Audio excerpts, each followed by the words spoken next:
Bienvenidas, bienvenidos a esta nueva entrevista Hay Derecho. Hoy tenemos a una invitada que no es jurista, pero que toca muchos temas relacionados con el Estado de Derecho, que se mete en muchos charcos. Ella es periodista y divulgadora y nos va a poder hablar también desde el otro lado de cómo se perciben cuestiones que afectan al Estado de Derecho. Hoy nos visita Elisa Beni. Bienvenida y muchas gracias por atender nuestra petición. Gracias a vosotros por haber pensado en mí. En primer lugar, te quiero preguntar, ¿quién es Elisa Beni?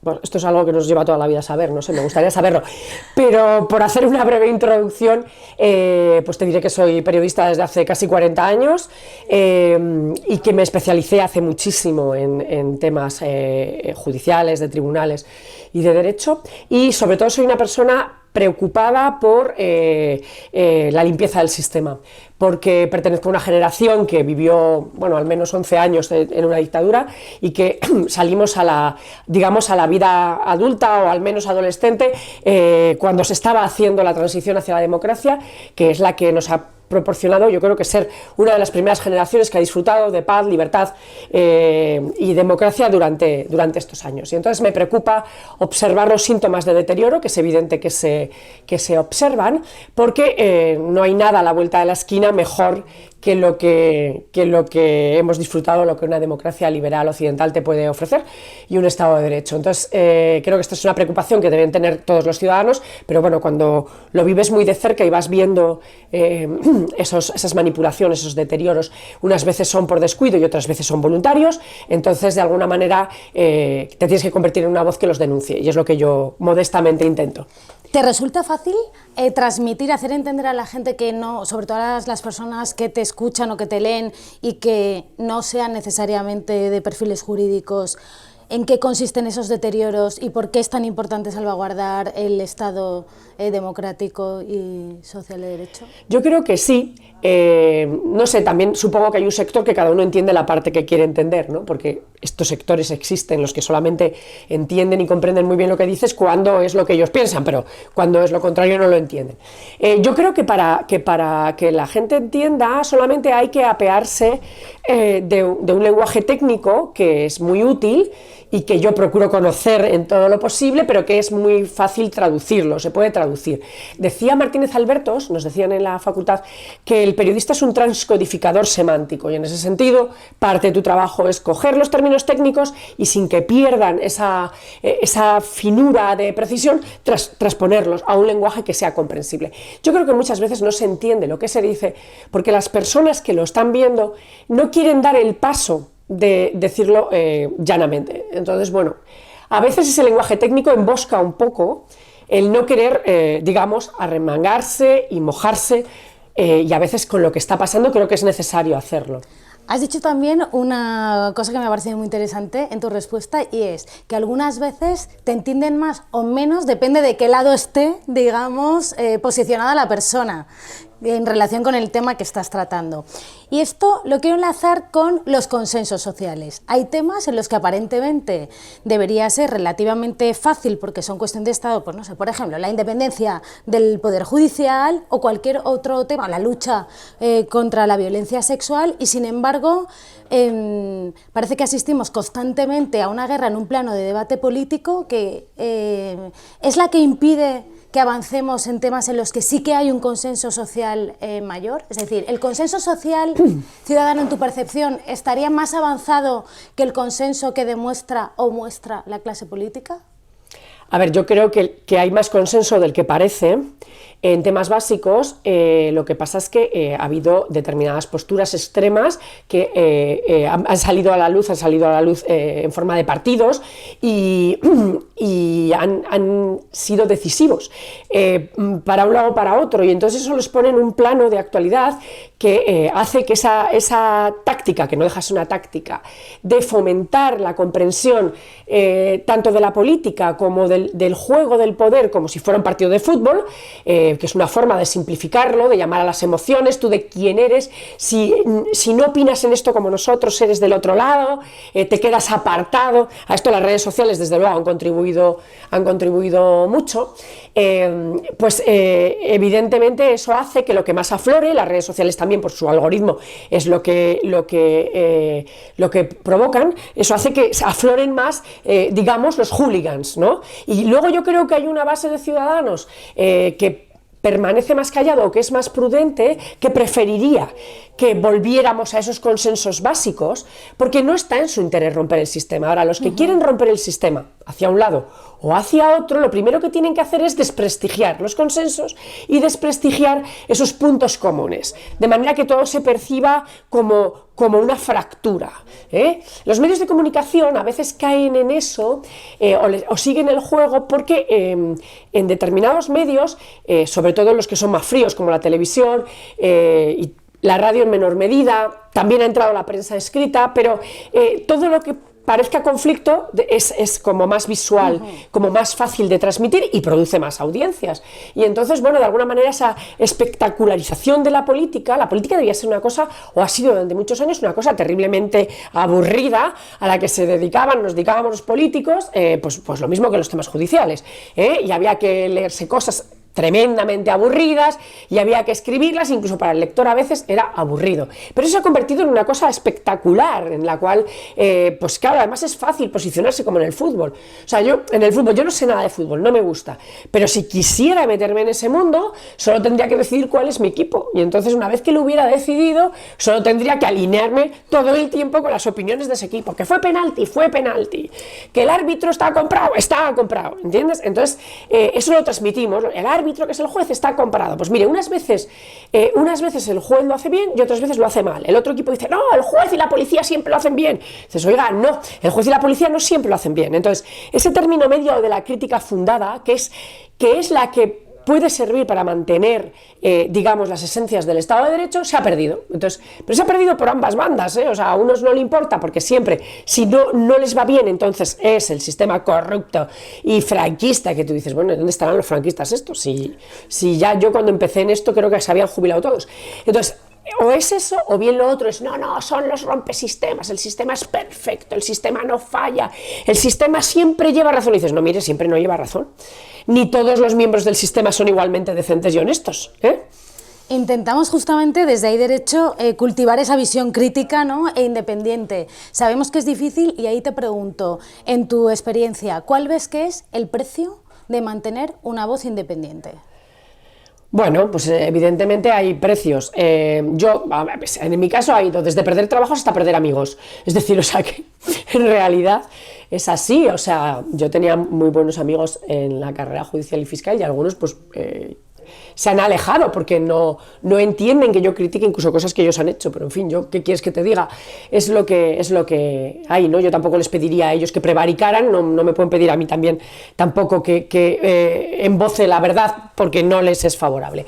Y luego, pues evidentemente también, tal y como está el mundo ahora, pues hay vetos en los medios de comunicación, hay políticos que levantan el teléfono e intentan acallar tu voz, etcétera, etcétera. O sea que realmente es incómodo, pero ¿quién dijo alguna vez que ser independiente fuera cómodo?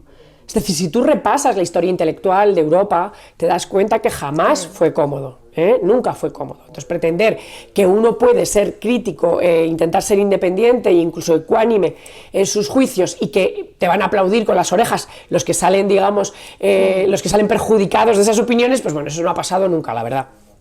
Has dicho antes también otra cosa y es que se está intentando desprestigiar los consensos sociales.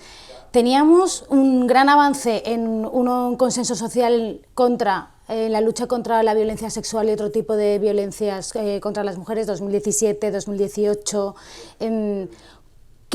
¿Cuál crees que es el reto que tenemos ahí o el consenso social que sería más importante recuperar para seguir avanzando en ese terreno? Yo creo que el consenso sexual, el consenso social existe. Yo creo que mayoritariamente el pueblo español está de acuerdo en que es insostenible que ni en lo público ni en lo privado las mujeres seamos sometidas a violencias de cualquier tipo, sexuales, físicas, etcétera, o que intentemos ser sojuzgadas, etcétera. Yo creo que hay un consenso muy amplio. ¿Qué es lo que pasa? Que los extremos han importado cosas que están funcionando en otras sociedades, quizá diferente a la nuestra, porque es que España siempre ha sido, digamos, pionera en esto. Francia nos acaba de copiar en nuestro sistema de juzgados especiales, etcétera, ¿no? Es decir, que de alguna manera hemos sido pioneros, pero se copian cosas. Entonces yo creo que hay un sector que ha copiado de los campus norteamericanos y de determinadas posturas woke algunas cuestiones que, por ejemplo, niegan que el sistema nunca falle. Es decir, es verdad que mayoritariamente yo creo que funciona, pero es verdad que a veces también falla. Entonces, bueno, hay quienes niegan esa posibilidad. No, nunca ha habido una mujer mala que haga una denuncia falsa. Entonces, bueno, no sé, tendremos que analizar el caso, ¿no?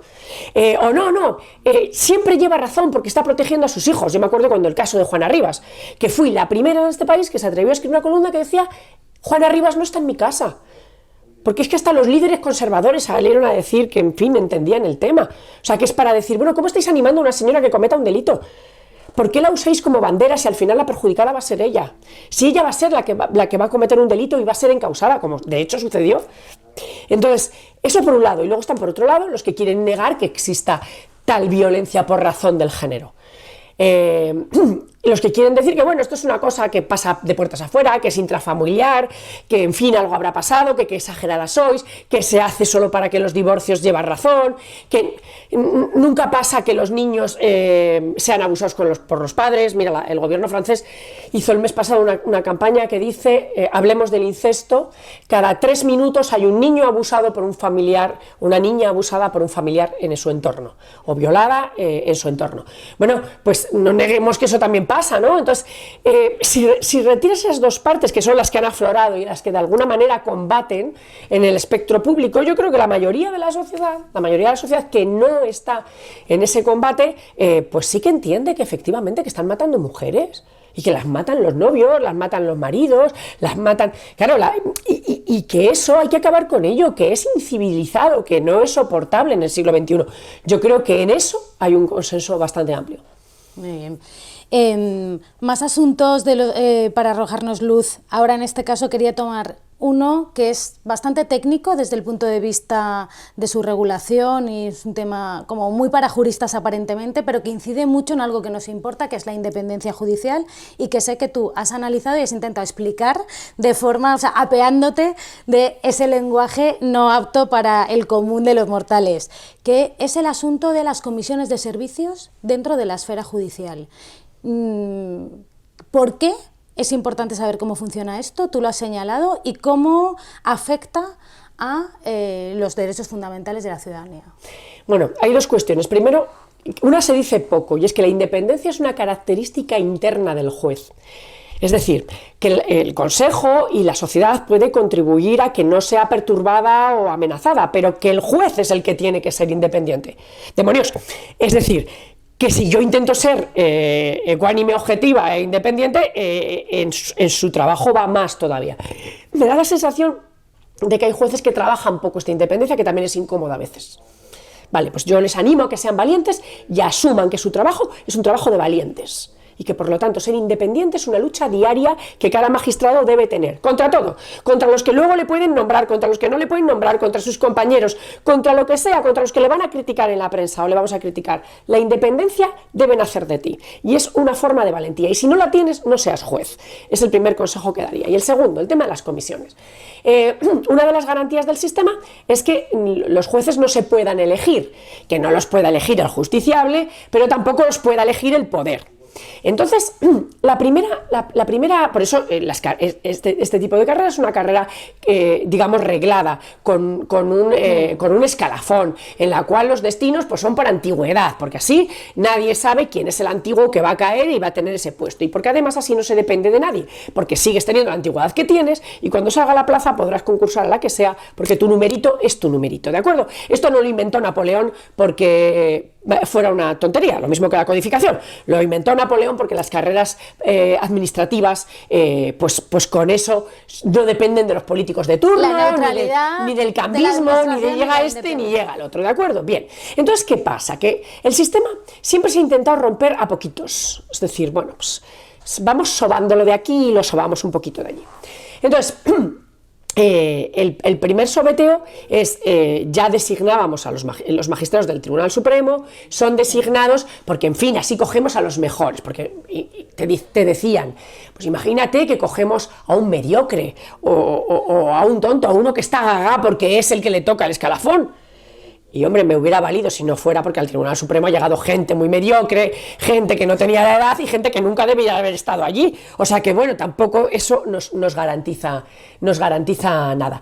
Entonces, luego eso, pues claro, les pareció muy guay, porque dicen, bueno, es que vamos nombrando nosotros a los señores que luego estamos aforados y nos van a ver, y van a ver los asuntos graves que afectan y que tienen repercusiones políticas. Dicen, bueno, ya, pero en los territorios no. Dice, mira, sujétame el cubata, que vamos a elegir también a los presidentes de TSJ. Los elegimos también. Tribunales Superiores de Justicia de las comunidades autónomas, por si alguien... Entonces dice uno, ya, pero tal, y dice, no, sujétame el segundo cubata también a los presidentes de audiencia. Y si me apuras, a los presidentes de sala, los elegimos a todos. ¿Vale? Entonces, aparentemente, una carrera que era arreglada, resulta que si quieres ascender y llegar a algo mejor en la vida, porque también se cobra más en determinados puestos, esto hay que decirlo, que los jueces tampoco tienen que comer y tienen que vivir. Entonces, tienes que pasar porque te elijan, aparentemente, tus pares en el consejo, ¿vale? Lo cual ya sería un problema, porque en todas las profesiones que te elijan tus pares es un poco problemático, ¿eh? A veces los pares son un poquito complicados, ¿eh? Si te tiene que dar un premio una asociación de periodistas, a lo mejor lo tienes más complicado que si te la tienen que dar unos ajenos, ¿de acuerdo?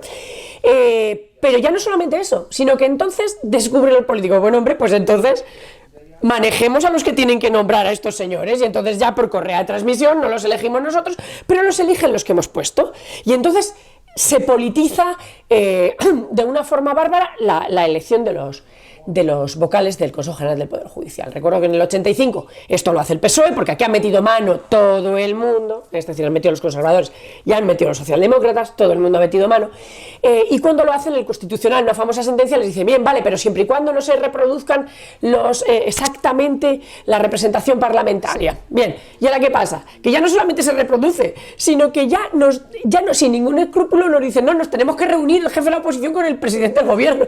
Y dices, estamos locos. O sea, sí, es claro, el Parlamento. Y entonces ya todo el mundo ya lo asume, la gente, y dice, no, es que se tiene que poner, y hay gente que supongo que cree que a los jueces lo nombran Feijóo y Sánchez, o el que esté. Y dices, no, hombre, no, o sea, vamos a ver, esto es la perversión del sistema. Es como la primera vez que se sabe que un presidente del gobierno quiere de presidente del Consejo a Mengano y del Supremo. Y entonces dicen, no, va a salir Mengano. Entonces va a salir Mengano porque el presidente del gobierno quiere a Mengano y sus vocales, que son mayoría, lo van a votar. Arrasar con la separación de poderes. Y entonces yo digo, señores vocales, ¿pero ustedes qué les va? Porque son obedientes, son obedientes, hacen lo que les dicen. Ha habido consejos que tenían un jefe del gobierno y un jefe de la oposición que pactaban entre ellos, que se te cae la cara de vergüenza, y que podríamos ponerles nombre. Yo se lo he puesto muchas veces nombre en mis artículos, pero bueno, aquí estamos hablando en genérico. Entonces, ¿por qué hacen eso? ¿Qué les va? Claro, les van sus siguientes pasos en la carrera. Si tú eres obediente, si tú entras en las ruedas de la obediencia, nunca te vas a quedar colgado. Vas a pasar de juez a vocal, de vocal otra vez a juez, de juez a ministro, de ministro otra vez a juez. Entonces siempre vas a tener un encaje. Hemos conseguido, entre todos, habéis tenido una labor muy importante ahí, quienes os dedicáis al periodismo, que la gente común hable del Consejo General del Poder Judicial, ¿no? Que era pero un poco también como si fuera el fútbol. Pero estamos en condiciones de que haya un clamor ciudadano para exigir que haya un Consejo General del Poder Judicial que no esté capturado por unos no te voy a ni por otros. Porque me he dejado una cosa antes, perdona. No hemos hablado de las comisiones, que era el último paso de esto que estaba explicando. El último paso es, vale, pues una vez que ya hemos nombrado todos estos, ¿Ahora qué hacemos? Dice, ahora nombramos comisiones y así los que van por escalafón nos lo saltamos y metemos a quien queremos, porque las comisiones también las da el Consejo. Y entonces, en órganos de mucha relevancia como la Audiencia Nacional, porque mira, a lo mejor que haya alguien en comisión en el juzgado de Roquetas de Mar, pues bueno, también podría ser conflictivo, depende a quién nombre, pero pasa más disimulado, ¿de acuerdo?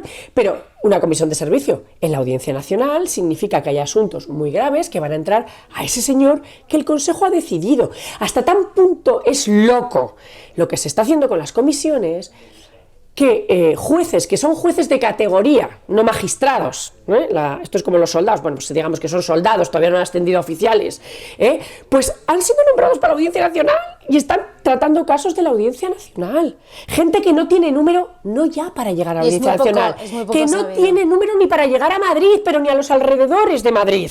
Así que no podrían entrar por escalafón ni en Fuenlabrada, y están en la Audiencia Nacional. Claro, esta gente, ¿qué le pasa? Que cada 6 meses les tienen que renovar la comisión. Y cuando tu trabajo es temporal, y esto lo entenderá todo el mundo, y cada 6 meses te tienen que renovar el contrato, ¿qué pasa? ¿Te vas a meter con el jefe? ¿Te vas a meter con el que te tiene que renovar el contrato? ¡Ay, amigo! Pues esto es lo que está pasando. Volvemos a la pregunta que no me habías contestado ahora.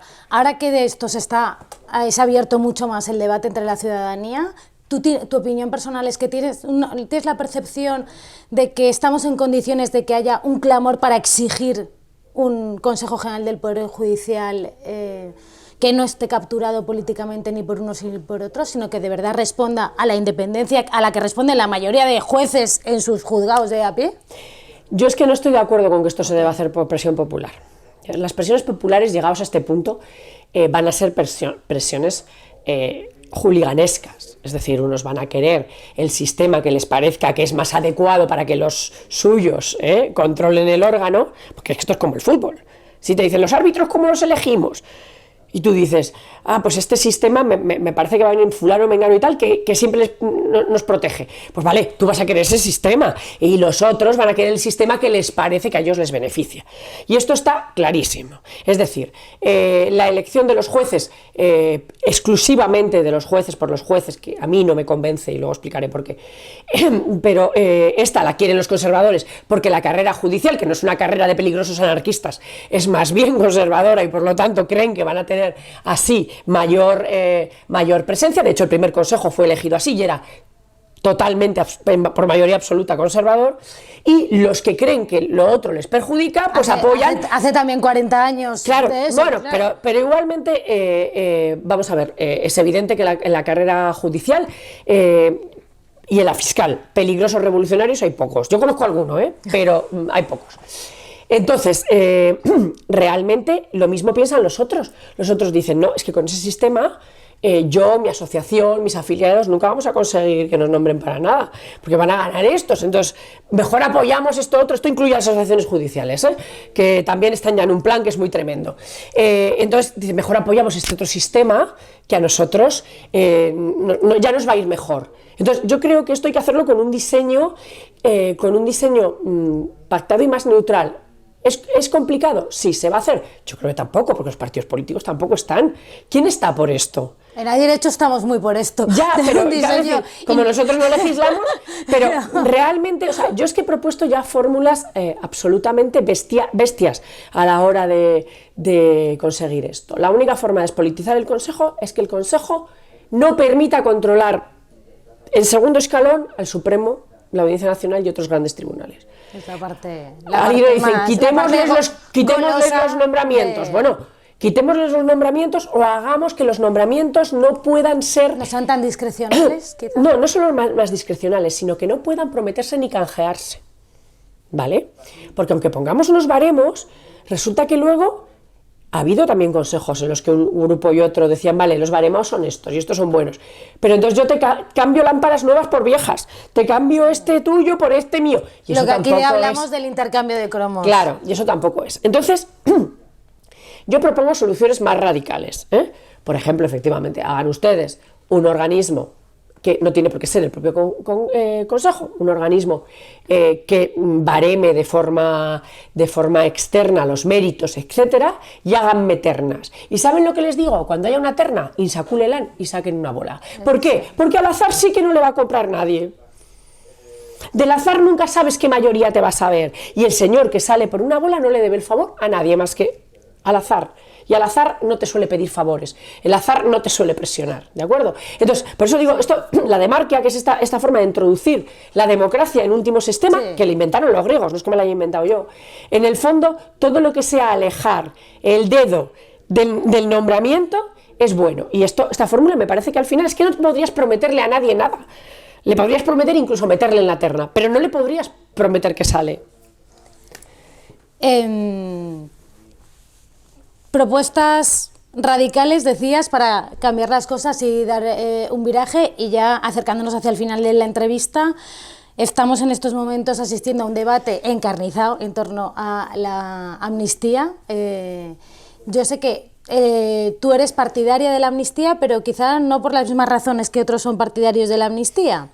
En Hay Derecho somos muy críticos con la amnistía. Yo quería que tú nos explicases, porque nos gusta, pues bueno, que haya argumentos en ambas direcciones que se puedan escuchar desde el respeto.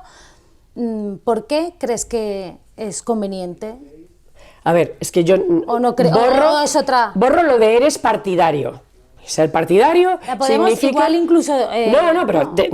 no importa, es decir, yo lo explico ahora, es decir, ser partidario supone estar en uno de los equipos, entonces yo no quiero estar en ningún equipo.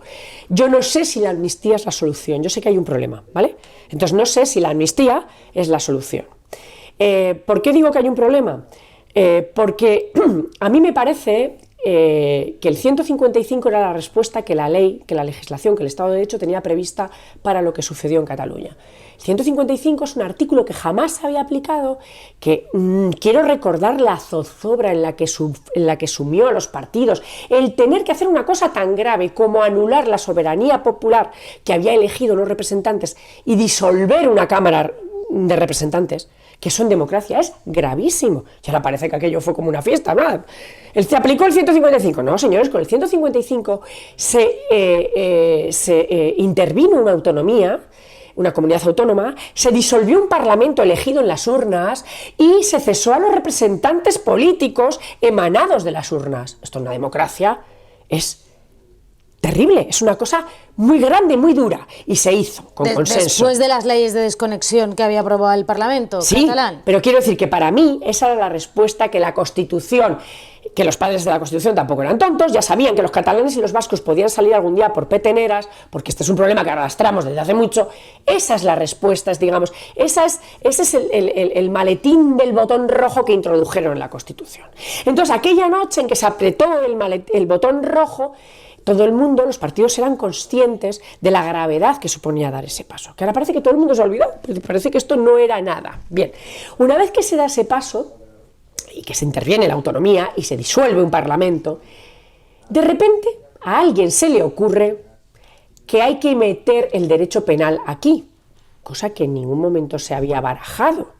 Antes del 155 a nadie se le ocurre que hay que mandar a un fiscal a poner una querella a estos señores, que también se podía haber hecho antes de haberlos destituido, ¿no? Es decir, pues si esto es un delito y esto es una rebelión, oiga, ¿para qué vamos a esperar a tal? Metamos la querella, no. A alguien se le ocurre introducir una querella en el sistema y además avisarla en los titulares de periódico. Dentro de unos días presentaré una querella, dice el fiscal general. Motivo por el cual uno de los querellados pues cogió y salió de España, porque no había nada contra él, pero lo iba a ver si se lo habían anunciado, ¿vale? O sea, esto digo para lo del prófugo Puigdemont. Puigdemont salió de España cuando no había querella presentada, porque no sé por qué el fiscal general del Estado lo anunció a 5 columnas en un conocido periódico, que la iba a presentar en unos días, ¿de acuerdo? Y que además iba a ser por rebelión, por golpe de Estado, ¿eh? Ya lo avisó y contó lo que iba a hacer. Bien. Resulta que yo estuve en directo casi todo el tiempo de lo que sucedió en Cataluña, en directo y con input intermedios, ¿no? Justo antes de la Declaración Unilateral de Independencia, sabiendo que estaban hablando con Urkullu como mediador, que Urkullu estaba sirviendo de mediador para que se convocaran elecciones en lugar de hacer eso, pero que Rajoy tampoco fue muy receptivo, en fin, todas estas cosas. Y cuando estábamos en directo no hubo nadie que dijera: oiga, que esto que estamos viendo es un golpe de Estado. Nadie lo dijo. Nadie dijo esto es un golpe de Estado. La gente dijo, se está desobedeciendo, hay una manifestación, estamos transmitiendo en directo la manifestación ante la consejería, pues que nadie dijo, esto es un alzamiento tumultuario, es que nadie se le ocurrió decirlo, de todos los comentaristas, periodistas, juristas que acudieron allí, nadie dijo, esto es un alzamiento tumultuario, ¿de acuerdo? Entonces es muy curioso, porque se presenta una querella en la que hay un relato de hechos, en la que hay una, no sé, una violencia ambiental, una violencia en una manifestación, resulta que es una... Entonces, se hace una cosa y se dice que es una rebelión, un golpe de Estado, que por cierto hay gente que lo sigue diciendo a pesar de que ni el Supremo se atrevió a decir que eso era un golpe de Estado, ni el Supremo lo dijo. Entonces, bueno, se monta una respuesta penal, y en esa respuesta penal se ha hecho una cosa que para mí también socava el Estado de Derecho, que es hacer trampas procesales, trampas sustantivas. Y se han hecho trampas y las han hecho jueces y fiscales. Y lo siento, esto es muy duro decirlo, pero ha sido así. Ha habido trampas con las competencias. La Audiencia Nacional se había declarado por pleno de la Sala de lo Penal hace años incompetente para la rebelión e incompetente para la sedición. Y sin embargo, ahora, en este momento llega una sección y se declara competente. 3 magistrados que no estaban entonces se declaran competentes y tiran millas adelante. Cuando ya se había argumentado jurídicamente todo un pleno de sala por qué no eran competentes. Y como eso, tantas cosas que el juez predeterminado por la ley se lo saltan. Es decir, que hay muchas cosas que no son admisibles en derecho. Entonces, ¿qué pasa? Que efectivamente a mí me parece que algunas de las cosas son injustas. ¿Por qué? Porque cuando tú trampeas con el procedimiento está hecho para preservar las garantías también del justiciable. Cuando tú trampeas con el procedimiento, le estás rompiendo las garantías. Por eso está en Estrasburgo el tema de las vulneraciones de derechos. Y ya veremos qué dice Estrasburgo cuando se pronuncie. Pero entonces habría que esperar a que Estrasburgo se pronuncie, o trampear las garantías de un lado, en tu opinión, significa que vamos ahora a dar el sistema por el otro lado. No, a mí nunca me ha parecido que este es un argumento que dan desde algunos sectores, es como estos han hecho trampas, claro, no vamos a ser nosotros los tontos que no hagamos las trampas a nuestra vez. A mí esto tampoco me convence. Por eso digo que yo no sé si la amnistía es la respuesta. Yo digo que ha habido déficit en el sistema en la respuesta a los catalanes, como en su día hubo déficit del sistema en la respuesta al terrorismo de los vascos. La hubo. Después nos hemos enterado que se cerraron medios de comunicación, que oye, que ya nos ha dicho Estrasburgo que no había que haber cerrado. Claro, eso ha pasado después. Pero como entonces la opinión pública estaba dispuesta a aplaudir cualquier cosa que acabara con el terrible terrorismo de ETA y que estaba matando y había gente que estaba cayendo, o bien ahora la opinión pública respaldaba también cualquier cosa que se hiciera contra los independentistas catalanes que se habían saltado la Constitución y la obediencia al constitucional, etcétera, pues entonces nadie dijo nada. Entonces,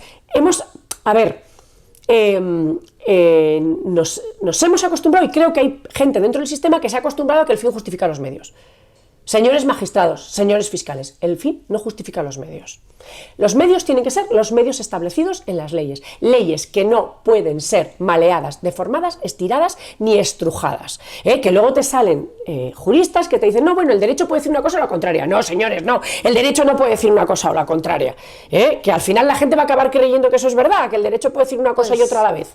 Con el fin no justifica los medios.